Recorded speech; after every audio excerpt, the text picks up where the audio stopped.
In my experience, a school community launch is accomplished with a basic two-step plan.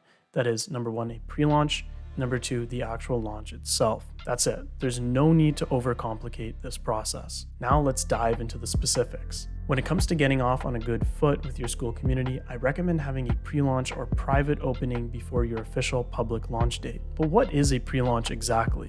In the context of a school community, a pre-launch is the phase before the official launch where you gather your founding members and optimize the community experience before it's go time. The goal is to ensure that when your community officially opens, there's already momentum in the form of a culture brewing, as well as some engagement in the form of member-generated content, and clarity with regards to your school community's purpose and offer. You could just jump straight into a public launch, but that's risky because you're assuming that your community offer and features are 100% primed and ready to go, which in all likelihood they're probably not. This is why I recommend testing things out beforehand in a smaller, more manageable group environment with less consequences if things don't work out. This is why big businesses will always have prototypes and split test products and services with their ideal customer avatars before placing their products on the shelves of stores. Plus, this is the online community business that we're dealing in, and because of that fact alone, you should not be building your community in a vacuum.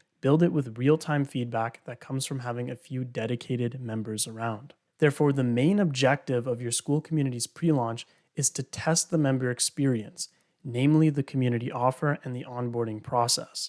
In doing so, work out any problems that arise and do your best to fix them. Once these problems have been fixed, then and only then should you consider publicly launching your school community. Important to note is that you're going to want to set the expectation well in advance that you're actually conducting a pre-launch for your school community. You don't want any pre-launch members to unknowingly have joined your prototype community, only to find out that there aren't a lot of members around or a suite of fully polished features to engage with. Let your founding members know that they're the first guests.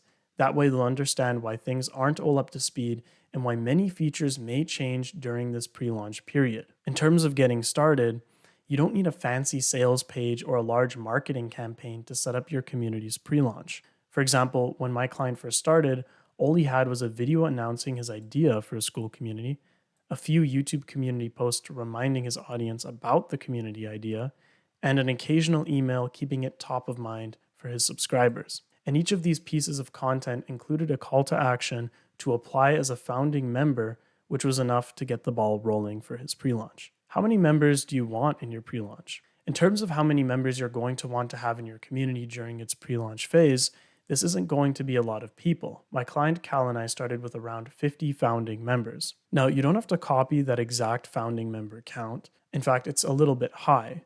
But just make sure that you have a good amount of quality people in to get the ball rolling without there being a ton of management to do. This assures that you and or your team have sufficient time to deliver your offer to the founding members while also fixing problems and changing things before actually committing to a full-fledged launch. And if for whatever reason your pre-launched community isn't working out, in Skool, so long as you cancel your 2-week free trial before its end date, you'll be able to pull the plug on your pre-launch community test without having to 100% commit monetarily. Now it's time to set the dates for your pre-launch and official launch days. Make sure to have around a 1-month or 30-day period of time between the pre-launch and the official public launch.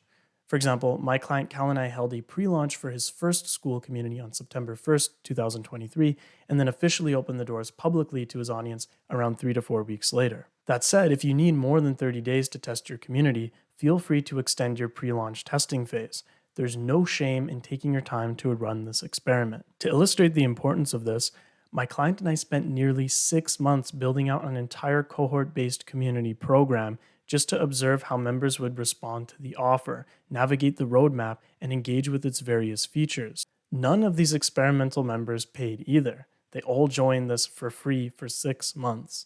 We were running an experiment that is only now yielding returns in the tens of thousands, thanks to the groundwork we laid beforehand. You don't have to go to the same lengths we did, but we were committed to creating a well-oiled engine of a community experience, and it definitely paid off. As a quick aside, we built systems for this community that have resulted in just 25 members generating higher engagement metrics on some days than our other communities, which have anywhere between 200 and 1,000 members. That level of engagement took 6 months to design, test, and refine. And so you can see here in our daily activity metrics section that just 25 members have done 453 activities in one day.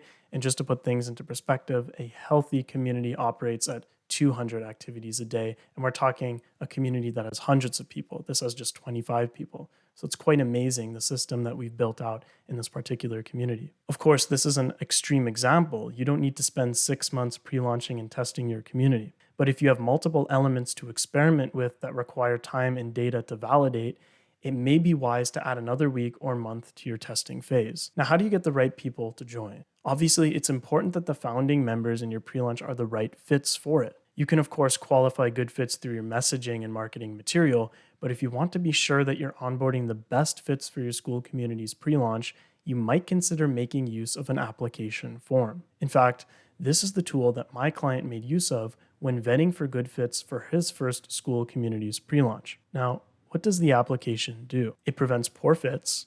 It provides a sense of being chosen. It assures that members fit a certain amount of requirements, and it creates friction, which could either be a good or bad thing depending on your goals. In creating an application form, ask yourself, who do you want in your community and who do you not want in your community? You as a creator likely have a preference for who it is that you want in your community and who you don't want in your community, and that's okay. For example, maybe you want type A personality types who are quite extroverted and who will therefore likely make posts and initiate discussions. An application with the right qualifying questions would help you vet for this kind of fit. On the other hand, if you don't want members who are, say, beginners in a certain field and you only want advanced people, an application form would help you out with that as well. In fact, simply having an application form, regardless of its content, creates enough friction to deter unmotivated or mildly interested individuals from applying. This means that those who take the time to complete the form are already more motivated and genuinely interested in your community. To be clear, I'm emphasizing the value of the application form model because that's what my client and I have experience with. However, you might not have strict member preferences.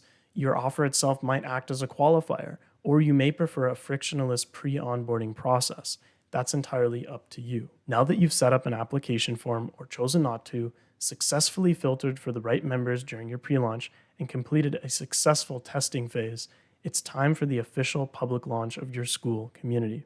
At this stage, simply open the gates and begin converting and onboarding new members by funneling your audience into the community through call to actions in your content. From my experience, most Skool communities follow an evergreen launch model, meaning people can join at any time right at the peak of their interest. However, I've also worked with a cohort-based community where enrollment is only open for a short period, for example, 1 to 2 weeks, before closing again until the next cohort begins. The model you choose should align with the transformation and offer that your community provides. An important priority during this time, if you've collected feedback or even your first few testimonials from your founding members during this pre-launch phase, showcase them in your promotional material and Skool About page, which is your Skool's landing page, and it looks something like this. Make sure to also share any text, images, recordings, and other media that highlight the early wins and engagement with your community. This social proof will highlight your community's value and will help you convert potential members into actual members. Here are your action steps from this lesson. Start with a pre-launch. Before publicly launching your Skool community, invite a small group of founding members to test the community experience. Set clear expectations that this is a prototype phase to gather real-time feedback. Qualify members with an application. Use an application form to filter for quality members. This prevents poor fits, creates exclusivity, and ensures the right culture and engagement from the start. And lastly, leverage social proof.